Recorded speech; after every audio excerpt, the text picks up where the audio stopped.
Hello student, हम पढ़ रहे हैं कक्षा 6 की हिंदी बसंत भाग 1 पाठ 10 झांसी की रानी।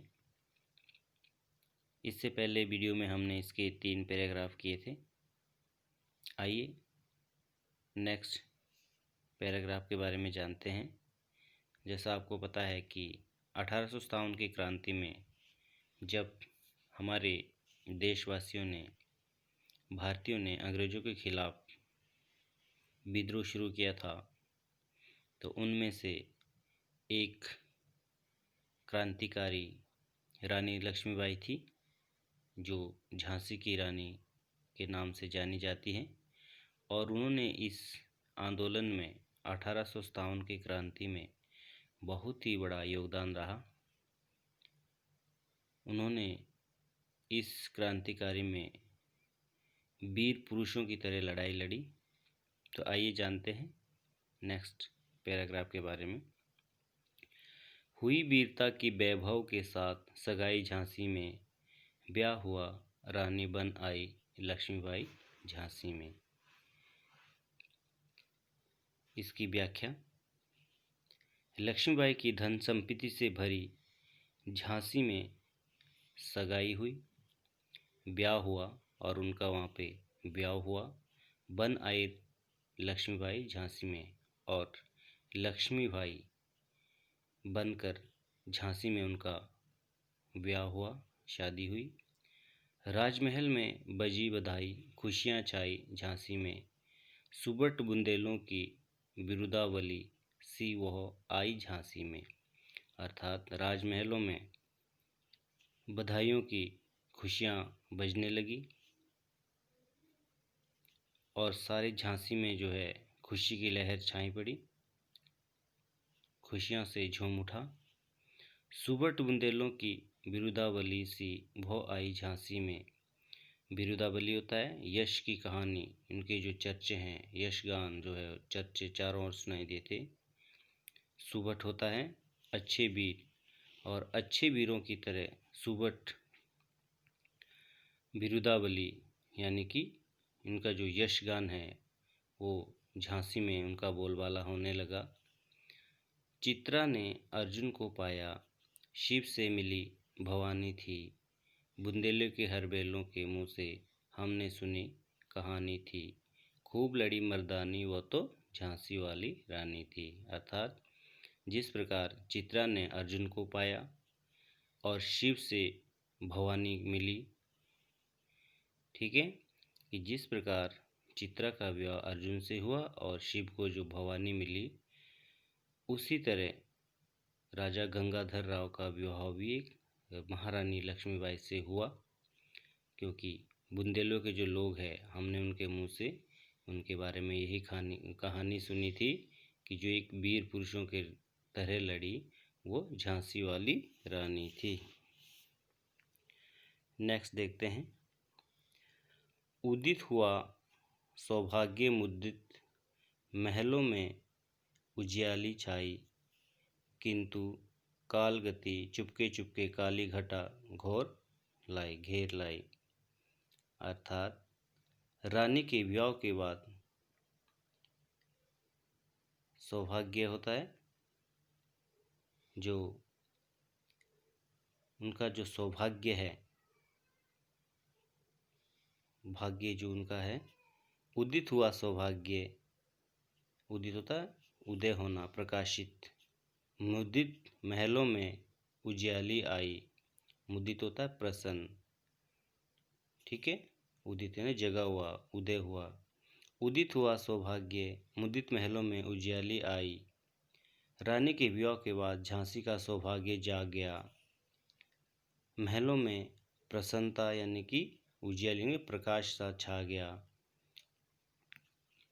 किंतु काल गति चुपके चुपके काली घटा घेर लाई। अर्थात काल गति था मृत्यु की चाल, लेकिन धीरे धीरे समय के साथ साथ दुर्भाग्य के बादल भी घिर आए, ठीक है। जब उनका विवाह हुआ तो वहाँ पे बहुत ज़्यादा खुशी हुई, महल में एक उजालापन आ गया, लेकिन साथ में कालगति अर्थात मृत्यु की चाल, क्योंकि जो गंगाधर राव जो है वो बीमार होने लगे और वहाँ पे एक कालगति जिसको बोलते हैं मृत्यु की चाल भी वहाँ पे उनके पीछे पीछे उनको घेर आई। तीर चलाने वाले कर में उसे चूड़ियाँ कब भाई, रानी विधवा हुई हाय, विधि को भी नहीं दया आई। अर्थात तीर चलाने वाले, दुर्भाग्य को तीर चलाने वाले हाथों का चूड़ियाँ पहनना अच्छा नहीं लगा। जो कहने का तात्पर्य है कि जो तीर चलाने वाली जो एक योद्धा है, उनके हाथों में जब उनकी शादी हुई तो चूड़ियाँ उनको नहीं भाई, रानी विधवा हुई हाय, विधि को भी नहीं दया आई। अर्थात विधि होता है ईश्वर। कवि कहते हैं आगे कि जब रानी की शादी हुई तो जो राजा गंगाधर राव है उनकी मृत्यु होने पर रानी जो है विधवा हो गई और विधि को भी, जिससे कि जो है ईश्वर को भी उन पर दया नहीं आई। निसंतान मरे राजा जी, रानी शोक समानी थी, बुंदेलों को हर बोले के मुँह से हमने सुनी कहानी थी। अर्थात राजा जो है बिना संतान के मर गए, रानी शोक समानी, और रानी जो है लक्ष्मीबाई शोक में डूब गई। बुंदेलों को मुँह से हमने सुनी कहानी थी, खूब लड़ी मर्दानी, वो तो झांसी वाली रानी थी। अर्थात जो बुंदेलों के जो लोग हैं, मैंने उनके मुंह से यही कहानी सुनी थी कि जो मर्दों की तरह लड़ी वो कौन थी, वो तो झांसी वाली रानी थी। नेक्स्ट देखते हैं। बुझा दीप झांसी का तब डलहौजी मन में हर्षाया, राज्य हड़प करने का उसने यह अच्छा अवसर पाया। अर्थात जो झांसी का जो दीप था गंगाधर राव मरने के बाद जो है वो है बुझ गया। ठीक है। तब डलहौजी मन में हर्षाया, और जो डलहौजी थे वहाँ के गवर्नर थे वो बहुत ही हर्षाया मतलब खुश हुआ।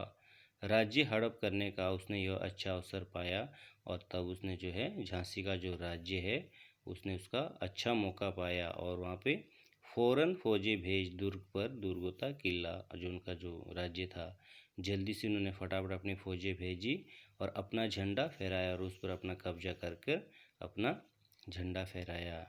लावारिस का वारिस बनकर ब्रिटिश राज्य झांसी आया। अर्थात जो पहले एक व्यापार मांगने की भीख मांग रहा था वह वहाँ पे अब एक राजा बनकर झांसी में आया। अश्रुपूर्ण रानी ने देखा झांसी हुई वीरानी, अर्थात रानी की आंखों में आंसू यानी कि आंसू निकलकर देखा झांसी हुई वीरानी, और जो झांसी जो अब सुनसान हो गई थी राजा के मरने पर। बुंदेले को मुँह से हमने सुनी कहानी, खूब लड़ी मर्दानी, वो तो झांसी वाली रानी थी। अर्थात जो मर्दों की तरह लड़ी वही झांसी वाली रानी थी। आगे देखते हैं। अनुनय विनय नहीं सुनता है बिकट फिरंगी की माया। अनुनय विनय होता है प्रार्थना निवेदन। ठीक है। कवित्री कहती है आगे कि जब अंग्रेज़ों ने झांसी को अपने राज्य में मिलाया तब रानी ने उनसे बहुत ज़्यादा प्रार्थना की। व्यापारी बन दया चाहता था जब वह भारत आया, और जब वो भारत पहले अंग्रेज आए थे तो उन्होंने व्यापारी बनकर उन राजा से प्रार्थना की थी और उसमें व्यापार करने का अधिकार पाया था। डलहौजी ने पैर पसारे अब तो पलट गई काया, और राजा के मरने पर डलहौजी ने अपने राज्य का विस्तार किया और उनकी परिस्थितियां जो है अब पलट गई काया, उनके फेवर में आने लगी। ठीक है। राजाओं नवाबों को भी उसने पैरों ठुकराया। अर्थात जिन राजाओं से उन्होंने दया की भीख मांगी थी यहाँ व्यापार करने के लिए, अब उन्हें भी वो पैर मारने लगे, यानी कि उनको भी ठुकरा दिया। रानी दासी बनी, बनी यह दासी अब महारानी थी। अर्थात जो रानियाँ थी वो दासी बन गई और जो दास बन के भारत आए थे व्यापारी वो अब राजा और महारानी बन गई थी। बुंदेलों के हर बैलों से हमने सुनी कहानी थी, खूब लड़ी मर्दानी, वो तो झांसी वाली रानी थी। तो बच्चों, आज हमने इसके कुछ पैराग्राफ आगे पढ़े। नेक्स्ट वीडियो में हम इसका अगले पैराग्राफ पढ़ेंगे। आशा है आपको ये समझ आया होगा। Thank you.